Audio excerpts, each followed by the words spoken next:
जंगल में प्रवेश करते ही अर्जुन को भयावह माहौल महसूस होने लगा, जिसे उसके पिता ने भी अनुभव किया था, लेकिन अर्जुन के इरादे मजबूत थे।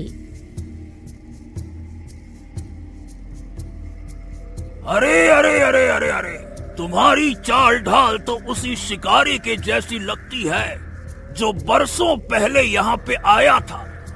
कौन हो तुम? मैं अर्जुन हूँ, उसी शिकारी का पुत्र हूँ। मैं अपने पिता की मौत का रहस्य सुलझाने के लिए आया हूँ। ओ, तो ये बात है। तुम्हारा पिता बहुत बहादुर था, लेकिन बहुत जल्दबाज था। उसने मेरी चेतावनी नहीं मानी। जंगल में जो कुछ है वो इंसानों से परे है। हाँ, मैं रहस्य को उजागर करके रहूंगा बाबा, आप निश्चिंत रहिए। हाँ तो ठीक है, सुनो।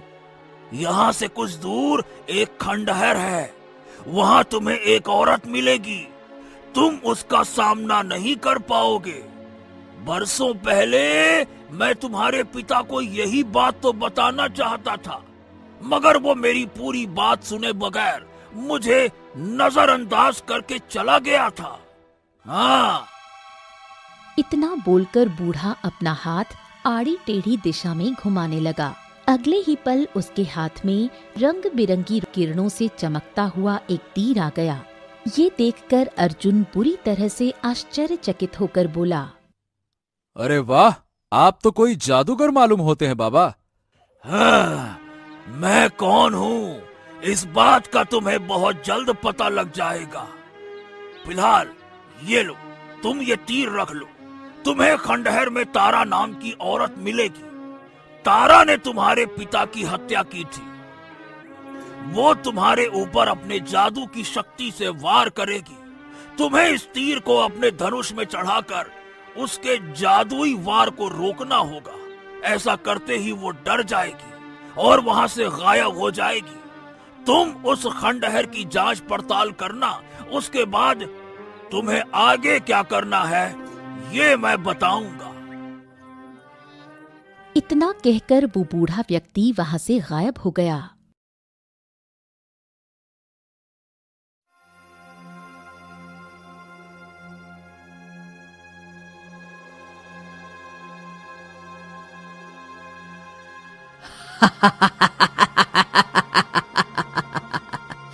तुम्हारे पिता भी यहाँ आए थे और तुम्हारी तरह ही बहादुर होने का दिखावा करते थे, लेकिन अंत में क्या हुआ? तारा, मुझे पता है कि तुमने मेरे पिता को मारा है। अब तुम्हारा अंत करने का समय आ गया है।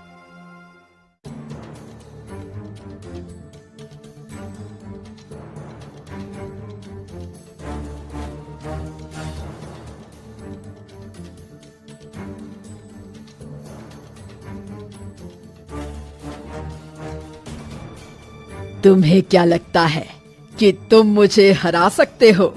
मूर्ख, मैं तो सिर्फ एक मोहरा हूं। असली खेल किसी और का है।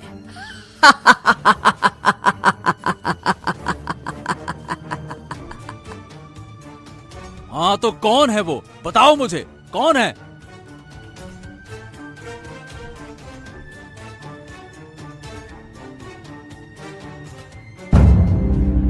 अर्जुन उस खंडहर के बाहर आ गया।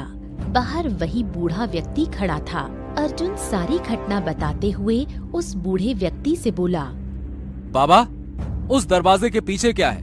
मुझे बताओ, इसे कैसे खोलूं? आखिर उस गुप्त दरवाजे का क्या रहस्य है बाबा? अर्जुन, वो दरवाजा यशोदा के जादू से बंद है। उसे खोलने का मंत्र केवल यशोदा जानती है। हाँ। ये सुनकर अर्जुन बुरी तरह से चौंक पड़ा। ये क्या कह रहे हैं आप? वो तो महाराज विक्रम की पत्नी है।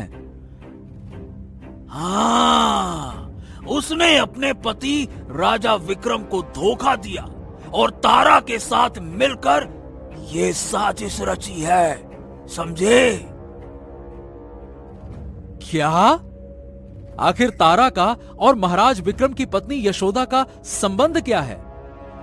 बूढ़ा व्यक्ति बहुत ही रहस्यमयी अंदाज में अर्जुन की ओर देखकर बोला। तारा और यशोदा दोनों सगी बहनें हैं, मगर इस बात को राजा विक्रम नहीं जानता था। सच तो ये है अर्जुन कि राजा विक्रम ने यशोदा के साथ प्रेम करके विवाह किया था और वर्षों पहले राजा विक्रम इसी जंगल में शिकार करने आया था, जहां उसकी मुलाकात यशोदा नाम की एक सुंदर स्त्री से हुई। राजा विक्रम पहली ही नजर में यशोदा को दिल दे बैठा और उसे पत्नी बनाकर अपने महल ले गया, मगर वो नहीं जानता था कि उसकी पत्नी यशोदा एक महत्वाकांक्षी औरत थी, जो राजा विक्रम की पत्नी बनकर राज्य की सत्ता संभालने का सपना देखने लगी। वो अपने मन की बात राजा विक्रम से नहीं कह सकती थी, इसीलिए उसने क्या करा कि उसने अपनी बहन तारा का साथ लिया। तारा, जो कि काले जादू की प्रक्रिया में माहिर जादूगरनी थी, सबसे पहले तारा ने अपनी जादू की शक्ति से इस जंगल में और लोगों को अपने काले जादू की शक्ति से मारकर गायब करना प्रारंभ कर दिया। और क्या हुआ इससे कि पूरे राज्य में भय फैल गया कि कोई चालाक प्राणी लोगों को गायब कर रहा है। राजा विक्रम इस साजिश को समझ नहीं पाया। अब राजा विक्रम की पत्नी यशोदा को लगा था कि राजा विक्रम स्वयं जंगल में पता लगाने के लिए जाएगा, मगर राजा विक्रम ने अपने साथी वीरेंद्र को चुना। तारा ने वीरेंद्र को मार दिया।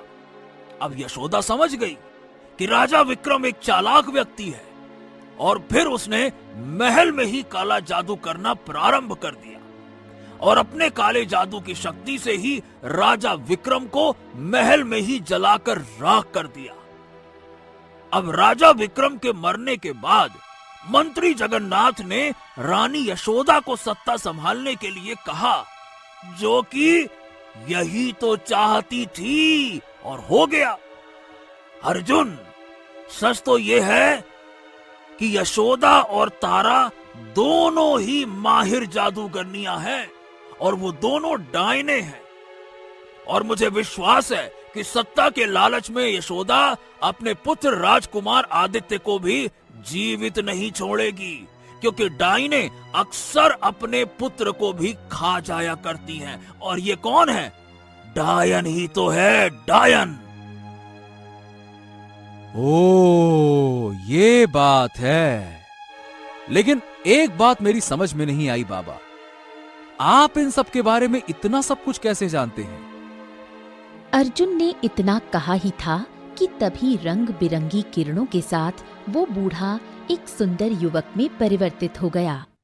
हाँ? आप कौन हैं? मैं इस जंगल में रहने वाला जंगल का देवता हूँ। तुम मुझे वन रक्षक भी कह सकते हो। अब देर मत करो, तुम्हें मेरा रहस्य पता लग गया है। आओ, आओ मेरे साथ। इतना बोलकर वन रक्षक अर्जुन को उसी खंडहर के अंदर लेकर आ गया जहाँ पर वो गुप्त दरवाजा था। वन रक्षक अर्जुन की ओर देखकर बोला, इस दरवाजे के पार राजा विक्रम का महल है, जो तारा और यशोदा ने अपनी जादुई शक्तियों से बनाया था, ताकि वो दोनों आसानी से महल में आ जा सकें। मैं इस दरवाजे को खोल देता हूं। जैसे ही मैं ये दरवाजा खोलूंगा, तुम इस दरवाजे के अंदर चले जाना। तुम सीधे यशोदा के कमरे में प्रवेश करोगे, जहां पर तुम्हें तारा भी मिलेगी। लेकिन याद रखना, जो तीर मैंने तुम्हें कुछ देर पहले दिया था, तुम्हें उस तीर से सीधे यशोदा के ऊपर वार करना है।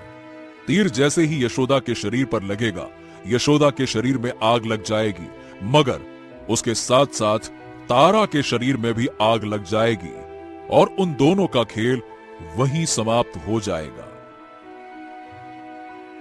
इतना कहकर वन रक्षक ने उस गुप्त दरवाजे पर अपना हाथ रख दिया। उसके हाथ रखते ही दरवाजा खुल गया। जाओ, इसके अंदर प्रवेश कर जाओ, जाओ।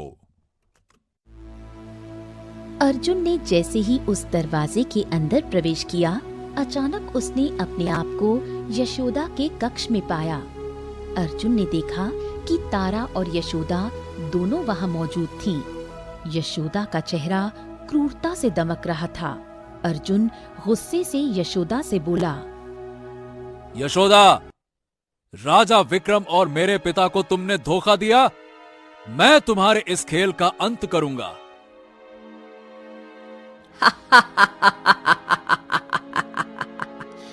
अर्जुन, तुम्हारे जैसे न जाने कितने आए और मारे गए। तुम्हें क्या लगता है तुम मुझे हरा पाओगे? ये लड़ाई मेरे पिता के न्याय के लिए है और मैं इसे किसी भी हाल में जीतूंगा। मूर्ख बच्चे, मेरा पति राजा विक्रम अभी तक मेरे खेल को नहीं समझ पाया। चिंता मत कर, चिंता मत कर। तुझे मारने के बाद तेरी सच्चाई सारे राज्य के सामने आ जाएगी। ये सब तो जब होगा जब तू जीवित बचेगा। तेरा पिता भी एक माहिर शिकारी था, वो मेरे वार से नहीं बच पाया। तुझे क्या लगता है कि खंडहर में तूने कुछ देर के लिए मुझे मात क्या दे दी तो तू मुझे हरा देगा? तारा ने इतना कहा ही था कि तभी अर्जुन ने वन रक्षक का दिया हुआ तीर अपने धनुष पर चढ़ा दिया और सीधा वार यशोदा के शरीर पर कर दिया। तीर यशोदा के शरीर से स्पर्श होते ही यशोदा के शरीर में आग लग गई। तारा की आंखों में भय झलकने लगा था। अगले ही पल तारा के शरीर में भी आग लग गई। कुछ ही देर में वो दोनों जलकर राख हो गईं। उन दोनों के राख होते ही राजकुमार आदित्य और मंत्री जगन्नाथ वहां आ पहुँचे। अर्जुन उनसे कुछ कहने ही वाला था कि तभी मंत्री जगन्नाथ अर्जुन से बोले, कुछ भी कहने की जरूरत नहीं है अर्जुन, मैं तुम्हें जानता हूँ। तुम वीरेंद्र शिकारी के पुत्र हो। कुछ देर पहले क्या हुआ था मैंने और राजकुमार आदित्य ने अपनी आंखों से सब देख लिया है। मुझे अभी भी विश्वास नहीं हो रहा कि मेरी मां ने ही मेरे पिता की हत्या की थी। अर्जुन मंत्री जगन्नाथ और राजकुमार आदित्य को सारी घटना बताते हुए बोला, तारा और यशोदा जादूगरनियां थीं। वो दोनों डायने थीं। इतना बोलकर अर्जुन आदित्य से बोला, आदित्य, मुझे विश्वास है कि अगर तुम्हारी मां जीवित होती तो वो तुम्हें कभी इस राज्य का राजा बनने नहीं देती, और अगर तुम कभी इस राज्य का राजा बनने की उनसे बात करते तो वो तुम्हें भी अपने जादू की शक्ति से तुम्हारे पिता की तरह मार देती। अर्जुन की बात सुनकर राजकुमार आदित्य ने अपनी गर्दन नीचे कर ली, क्योंकि वो जानता था कि अर्जुन का एक एक शब्द सच्चा है। अर्जुन विजयी मुस्कान